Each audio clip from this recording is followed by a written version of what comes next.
Hey Eurovision fans, it's Tom coming to you from Tashkent, Uzbekistan, and I'm back for another Eurovision news update. Today's headlines, we have our second artist announcement for Eurovision 2024. I've got some news for you about the Irish national final and also some news about Malmö hosting, as well as lots more. So let's kiki. If you're new here, welcome. My name is Tom. I'm an Irish Eurovision analyst and I think about Eurovision too much. So before we start, just to give you a small channel update, I have put up videos for the Ukrainian Junior Eurovision National Final. I also put up my video for Dutch Junior Eurovision entry, which is an absolute bop. Go check that out. Also, I've got a cool new reward on my Patreon. So on YouTube, I need to distort the music in my reaction videos because of copyright, but on Patreon, there's no copyright. So from now on, I'll be uploading all of my reaction videos with the original audio for members to view, so please do go check that out. I am working on my What's Wrong with Ireland video. Those type of videos take longer to do because I need to research, prepare, organize, write the entire script. So those videos take a lot longer than, for example, a reaction video, which is specifically meant to be unprepared, but it is coming. It's the main video I'm working on right now. So as always, I've wallowed through the waste of social media to bring you all of the most juicy and relevant Eurovision news stories. And today's main story is about Cyprus. They have announced their artist for Eurovision 2024. It is Silia Kapsis. So this was something that has actually been rumored for a couple of weeks because William from Wee Blogs is following her, as well as a few others. This raised suspicion that she could be their representative. So this was meant to be announced around a couple of weeks ago, so I'm not sure why there was a delay. I don't know what the reasoning for that was, if they're having second thoughts, or I don't know why. But this was meant to be announced 2 weeks ago and then just nothing happened. And now we're getting the announcement yesterday. She's of Greek Cypriot origin, but she is originally from Sydney. So this is our second Australian person representing Cyprus after Andrew Lambrew last year leading spooks on Twitter to create this new Cyprus flag.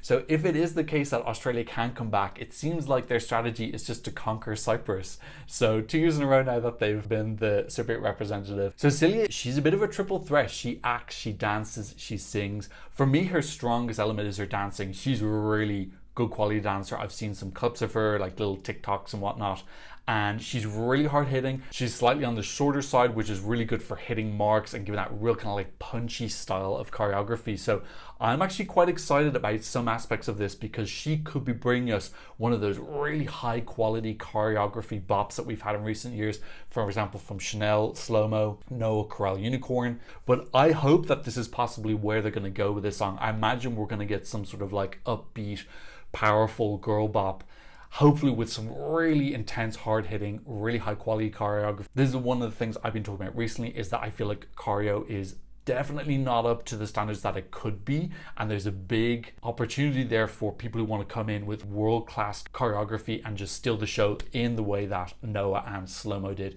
both coming third. There is a little bit of controversy at the fact that she is 16. For me, it's a case-by-case basis. So last year, obviously with Greece, we saw that Victor Vernikos, it didn't go so well. Really super talented artist, but there's no denying that if he had entered when he was 21 as opposed to 16, he would be more experienced, probably be able to relax more. It probably would have been a better show. Now that doesn't mean that all 16-year-olds are not ready.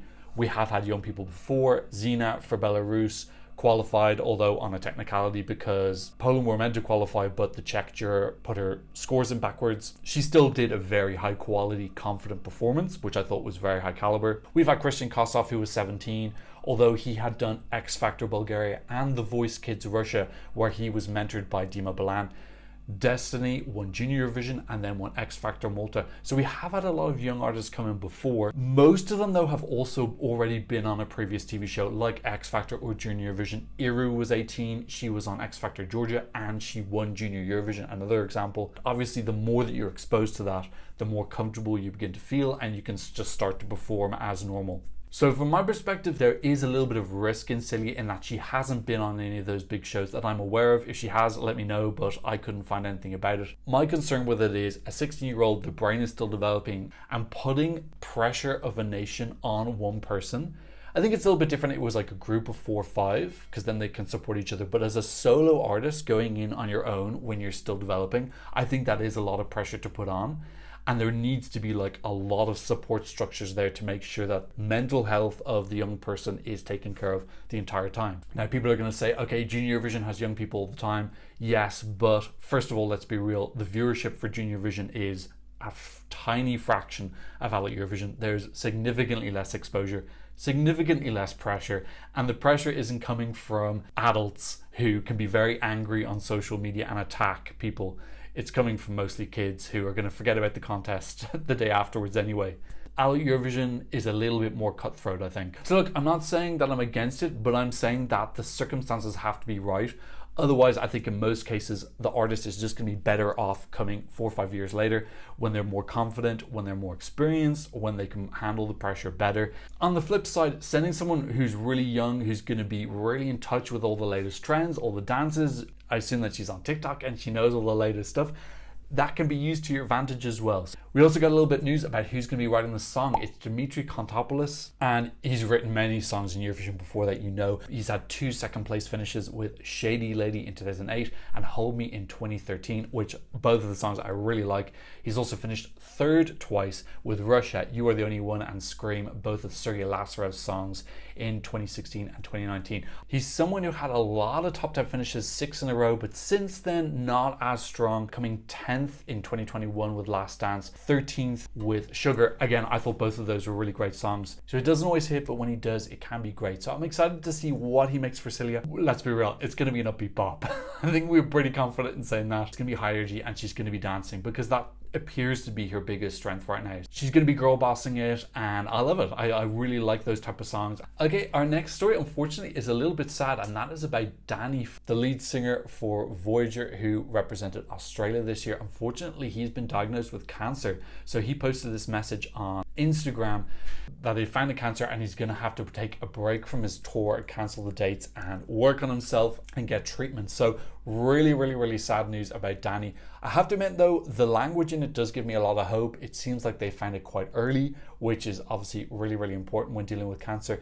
On top of that, I've worked in the Australian health system. It is, in my opinion, the best health system that I've ever worked in. There might be better ones in the world, but it is really high quality health system. So he will be getting like the most top-notch care from some of the best experts in the world. So I'm really confident that this is something that he will overcome. But of course, we're all wishing him well and a speedy recovery as soon as possible, and that he can just get back to his normal life and get back to doing what he does best, which is rocking out on the stage. So I've got some national final news for you, and first up we have news about Eesti Laul, the national final for Estonia. They opened their submissions a couple of weeks ago and they're getting rid of one of their semi-finals. So there's only going to be one semi-final this year in Eesti Laul, which is a little bit sad. I actually quite liked that 10-10 semi-final that they had.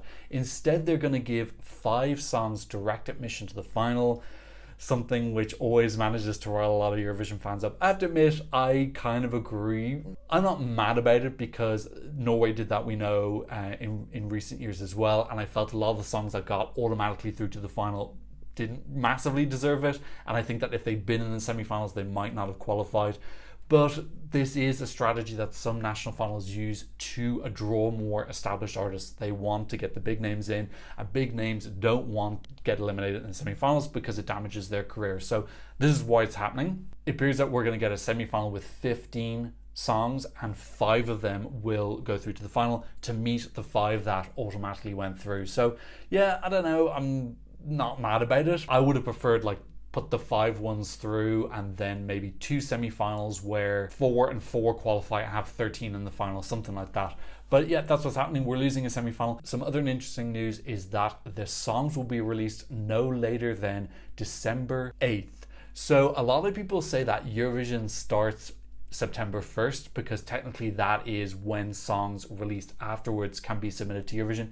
In my opinion, Eurovision starts when the first song of a national final is released. That's just my personal stance.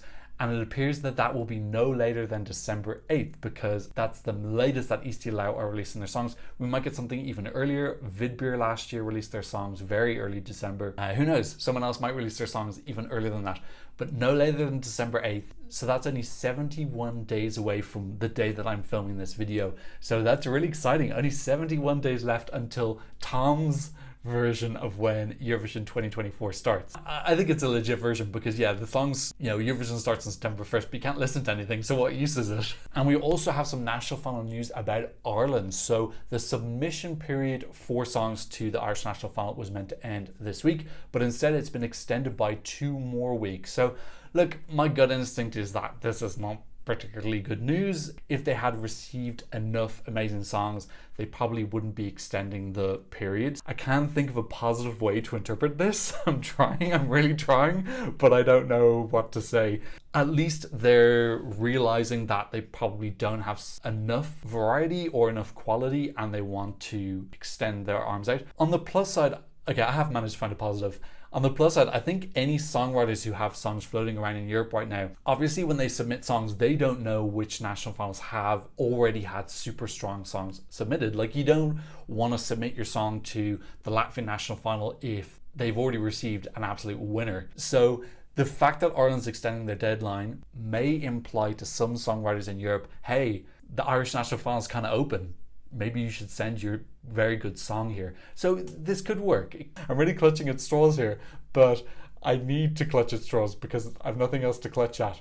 So yes, hopefully now some awesome songs are going to be submitted. If you have an absolute bop, Slow-Mo 2.0, please submit it to Ireland. Do you want to see me happy? Then you have to submit a song. 1 qualification in 9 years.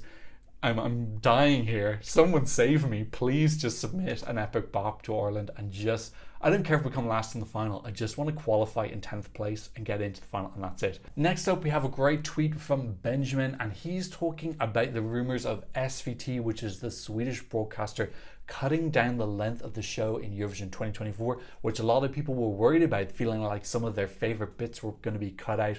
So he went through the show in 2016 and compared it to 2023 and looked at all the different segments and how long they were to see where could things be cut out without affecting the format of the show. And there's plenty that can be done. For example, 2016, we had no opening act. That would save 3.5 minutes. There was 8 minutes less of presenter links, which is where the presenters are talking on the stage. I don't think anyone would massively miss that. It's not the most exciting thing. The postcards were 6 minutes shorter. So there's lots of little places that you can just like cut out a little bit of time, but still keep all the elements of the show that we absolutely love. The jury voting as well was around 6 minutes quicker. So I don't think that SVT are going to cut out anything that we super love. I felt that the final in Liverpool this year was really, really fantastic. I do feel like it dragged a little bit, particularly in the voting sequence where I felt like it could have been a little bit more concise. So I have full faith in SVT. I think they make fantastic decisions. 2016 was the first Eurovision that I attended in person, and it was just totally amazing. Still my favorite one that I've ever been to. So I just have so much faith in SVT, in their production capabilities and decision making. Christy Burkman is going to be one of the main executive producers this year as well, and I think that he makes really good decisions that make the competition entertaining. So, and I think a more concise show is going to be more entertaining for the casual viewer, which at the end of the day is 99% of the viewership. They're the ones who pay the bills. They're the ones that need to be drawn in to fund the competition. So the super fans like me, I'm happy with a 10-hour show, but a 10-hour show is gonna kill ratings. Let's get an update on the participating countries. And no real news here. We're still at the same number that we're at in my last video. But we do have a small update on Turkey, and that was that Erdogan, the president of Turkey, was at the UN and he saw some lights and he thought that the lights looked too much like a rainbow, and it really offended him and he got very, very upset. So I hope he was stretching before, because this is one hell of a reach. But yeah, look, if he's getting offended by lights, which in my opinion don't even look like a rainbow, thinking that it looks like LGBT propaganda, then yeah, there's no way he's coming back to Eurovision, which is like LGBT propaganda fest. My 0.01% chance of Turkey coming back to Eurovision just went down to zero. I don't think it's going to happen as long as Erdogan is still in power. He's in for 5 more years. He has said that this is his last stint. He's going to retire after this. Whether he actually does that or not, who knows? We have some news about Malmö, their hosting fund. They're going to be spending 2.5 million euro on hosting the contest this year, which is the same amount that Liverpool did. So that's exciting to hear that that kind of level of funding is being sustained. A lot of people saying that Liverpool upped the game in terms of a host city, in terms of like the energy and things that were going on. So I'm hoping that there's like a team that's consistently in that organization panel that transfer their experience every single year and like learn from what worked in Turin, what worked in Liverpool, what worked in Rotterdam, and just keep improving the experience. Again, it's something that brings in money and it makes it more appealing for host cities. So I think it's a win-win situation for fans and for the EBU alike. We've had the stage reveal for Junior Eurovision. So The really cute stage here, it looks like it's very much leaning into the heroes theme. So we have these kind of like wings with lots of sparkly lights and LEDs, very much looking like Captain Falcon or some sort of like eagle superhero.